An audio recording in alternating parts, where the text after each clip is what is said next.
Okay, we are having a field trip today around the Halifax Harbour area. My name is Prince. This is Smith. Hi. He's a manager here, working at the harbour area. So off we go then. See, now the ship is sailing. Oh no, it's arrived. It's just coming. It came from the other side. So it comes in from the Dartmouth side. That's right. It came from the Dartmouth. Yeah. And I saw the smoke come out from the top. I do believe the harbour areas, they are not allowed to burn heavy oil. Yep, that's So they're burning diesel? That's burning a low HCl. That's LSMGO they call. It's a low sulfur oil. Okay. Yeah. So which has a sulfur content less than I believe it's less than a 0.1, something like that. That's a new regulation came out. Okay, interesting. So I'll show you. Let's see. We'll go a bit over there and then.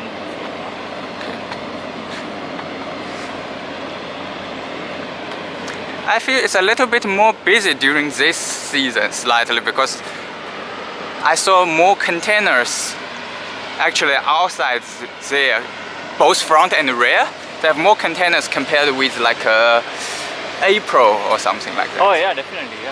Because it's summer, so yeah, the demands of cargo is always more in summer than in winter. That is for sure. Yeah. Winter is the business goes a bit slow.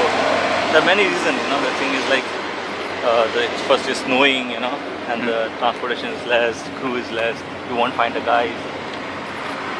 People all want to stay at home in there. That's right, yeah.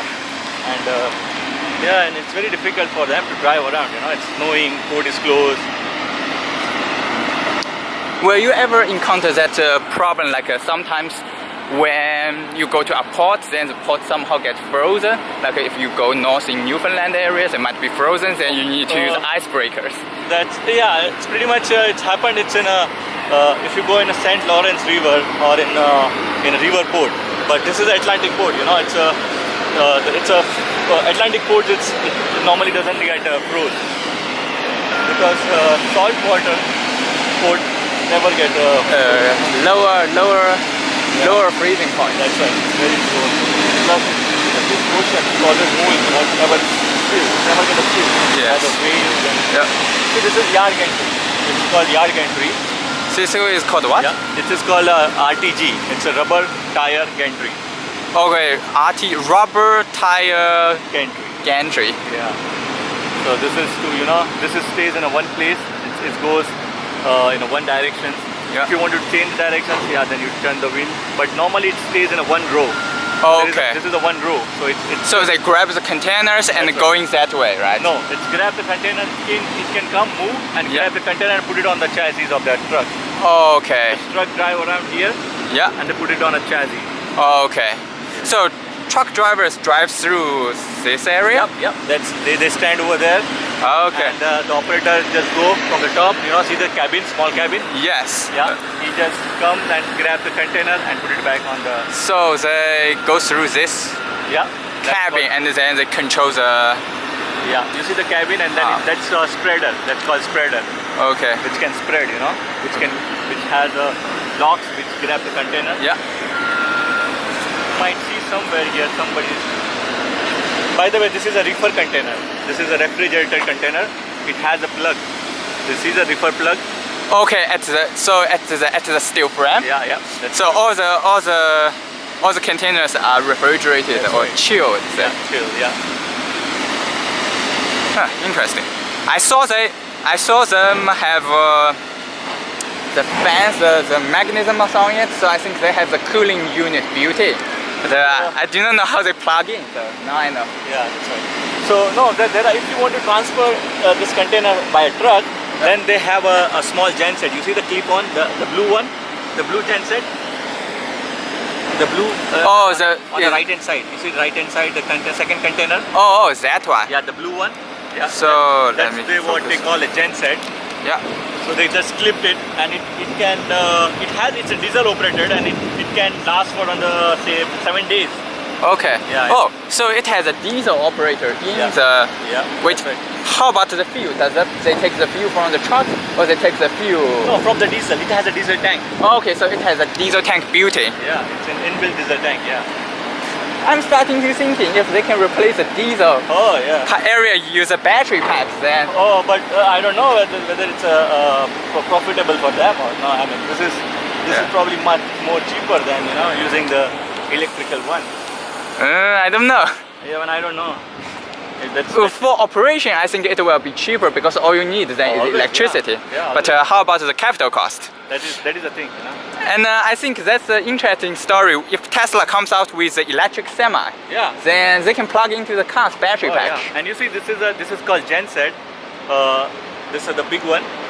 It has it has a connection, 17 or 18 connections. Yeah. Yeah. Genset. Yeah. So how is that? Are those like Electrical connections. electrical connections? What happened when the container, this refrigerator container goes to the Toronto or Montreal or different places? Yeah. They put this genset on the rail car, Yeah. and then connect 17 containers. So Okay. yeah, so this genset, Yeah. I don't know how it's operated. It has a diesel or it has electrical. Okay. So Yeah. it gives a power to all the containers, Yeah. for 2 or 3 days or 4 days, whatever is that. Okay. As far as I believe, this is also diesel operated. This is not electrical. Looks like. This is also diesel operated. Yeah. Although these containers looks ideal for the lithium-ion batteries to transport, right? Yeah. Think about it, you can charge up the batteries Oh, yeah. and discharge the battery on the route while also transport those batteries. Yeah, that's true. Amazing. Oh, like these ones? That's right. That's right. So I saw those. Are those? What are those red seals on the top? Are they like a fueling pots or? Oh, Yeah. that's a power where you connect the power, electrical power. Okay. Yeah. So I believe that this it's converting the. Oh, diesel fuel only. Let's see. So That's where you fuel. So that's- literally you fuel up the container, like fuel up your truck Yeah. or your car. That's right. So it is like it converting the whatever is this energy into the electrical energy. It's diesel. It runs diesel generator. That's right. You see, we still use electricity, so Yeah. just probably we pack more energy into it, so it can run probably longer. Oh, And I don't probably, know. I don't know because But you then see. that's as you say, you have to consider what is the capital cost of this. Yeah. First thing. Second thing is how Efficient they are. efficient. Second thing. Third is like you have to build another company who has who can maintain this. Who can have all this equipment to maintain that thing if you change it. Yeah. So many things you have to think of. What are those yellow ones there? The yellow piles, like has a number 2 on them. Are they just Oh. separators for trucks? No. That's any container which is coming from the ship has to pass from this porthole. That's what they call porthole. Yeah. And if it has any kind of dangerous goods or any threatened equipment or any materials in the containers, it gives signals to the Ottawa, Okay. and then Ottawa will call to custom here, and they will keep the container sides. They bring their own trucks and check all the containers, what is inside. Okay. Is there any dangerous things? Or I don't know. Okay. So it's like a security check for the containers. Yes. Whatever containers comes here, pass through our gate, which has also this kind of system. Yep. And whatever containers goes from here, Yep. which pass from here. This Okay. porthole. So these are more RTGs. These are more RTGs here. Yeah, more RTGs. And what are these 2 big cranes? Oh, this is called Max. This is our Max crane. This is gantry crane. Yeah, this is main gantry crane. Yeah. So the purpose of this crane is that there is a one cab. You see the one cab, and it also has a spreader. So this crane is to pick up the container from the ship. Oh, okay. This crane can reach like around 40 meters, something like that, Yeah. 30 to 40 meters Yeah. on the lateral way. Yeah. And Is this part which they can tilt? oh yeah, that's one. That one will go down. Okay. The boom, that is called boom. Okay. That boom will go down, and then this cab, the spreader, they can move up to a. Oh, okay. 40 So the 30 to whole 40 thing can move out? Yep, up to 30 to 40 meters. Whoa, interesting. Yeah. Human operated? Oh no, I never operated. Is there anyone? Oh, is it automatic or? No, it's not automatic. It is automatic in the from Shanghai, but not here. Okay. It's a manually. It's almost everything is manually operated. Okay. How about those boxes with a like big H sign on the top? What are those? What is that? Like the H with the yeah. arrow? Probably. See, this is the company's logo, but Okay. other than that, I believe that's an electrical circuit and electrical panel for the Okay. for the crane. So the power supplies. Yeah. Sounds like the harbor will also use a lot of electricity. Oh, it is. Somehow using like like this crane as well. It's the same crane. You see? Yeah. So once the boom will down, Yeah. this can slide over to the end, and it can slide over laterally both the sides. You know? Okay. And it's run by the power. This is not a diesel operated. This is by the electrical power. Electricity here. So you can imagine if you can run such a big crane with electricity, you definitely can run the yard gantry with electricity. Yes. You can definitely run the front end loader with electricity. You can definitely run so many things with electricity. So this is gen set, what I was saying, clipped. So you can put it on the container. This one, this box. Oh, okay, this one. Yeah, you see the down one, the bottom part, that's a fuel tank, the full fuel tank. Okay. And I don't know, I heard from the people, like some people using this as a backup generator at home, you know, when the electricity go. Yeah, you can use it at the home. Really? And it gives a cool air. How much power it can output? Oh, I don't know, but you can find out in Google. Yeah. 50.8, 66.176.3 ton. Yeah. Is that the lifting weight? So 76.3 is the lifting weight, that's a ton, and 50.8, that's how far that the crane can go, you know? Okay. What's the extension? You know? Okay.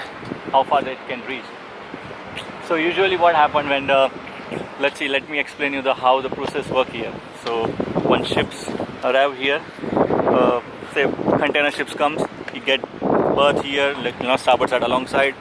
So when the ship is berthed, you can see the boom of the container, the crane, the last part, that boom down. Okay, the boom is down. So every crane has let's say if you order one crane, it has a 10 men. So 7 persons is driving a brute. What is a brute is? Brute is like truck. Okay. 7 persons driving a truck, they are in relief systems. So at one time there are 5 trucks on the pier. So 5 trucks, 2 crane operators, they are also in relief systems. The crane operators works in a 2 hours relief. So one crane operator is on duty? Yeah, on a duty on a crane. Yeah. And there is one hatch tender. Hatch tender is the guy who is on the ship, who tells the crane operator when they are putting the spreader down that whether the container is locked or not. Okay. See, this is still is manual thing. You know, you can change it. They are, but these things need to be checked because not all the containers are the same spec or the same new or old, right? Some of them might have the digital system, some of them might not. Yeah. So what happened? Like when the boom is down, the crane operators goes on top. Okay, this is the labor side, and then we have a checkers. So one crane has 3 checkers. One checker who is on a cab. You see the cab? There's one cab on the top. Yeah. Yeah. Yeah. Right. Yeah. Yeah. So, okay. On that horizontal bar there. Yes. So that's one cab. Okay. So they call it cab. Yeah, that's a cab. So can't move like a taxi. No. So one guy is on a cab. Yeah. And that's a one checker. So what he do? He has how many containers to load and what to do. You know, he has a radio. So he said, okay, it's one truck come with one container, and he said, okay, this container will go in this positions. He will speak to the crane operator. So crane operator pick up the containers and put it on that spot. There is one more checker, which is we call a separator or a feeder, depending on whether we are loading or discharging. So he will send the container to the ship, to the brute, you know. Okay. So that's what I mean to say, like still we are using the manual thing, you know, like at one crane there's a lot of communication inside, and you need to make sure all the communications are correct. That is true, yeah, and it's everything goes on a walkie-talkie, you know. Yeah. Do they have cameras which are like pointing at the ship or at the ground too? No. For crane operator? Yeah. They have a sensor, you know. They have a sensor when they're putting the spreader on the container. Yeah. It's give the red and green marks. So once they locked it, it become red. So it means it's locked. Okay. So I still believe it's a very good skill job, because if you go on top and if you work, it's very difficult, because the crane operator has to be all the time, you know, down. Down, Like this. looking downward, Yeah. but you are not looking perfectly downward. You are looking somehow at an angle, right? That's right. You see how that is made. You are definitely not looking every time down at some angle. You are looking.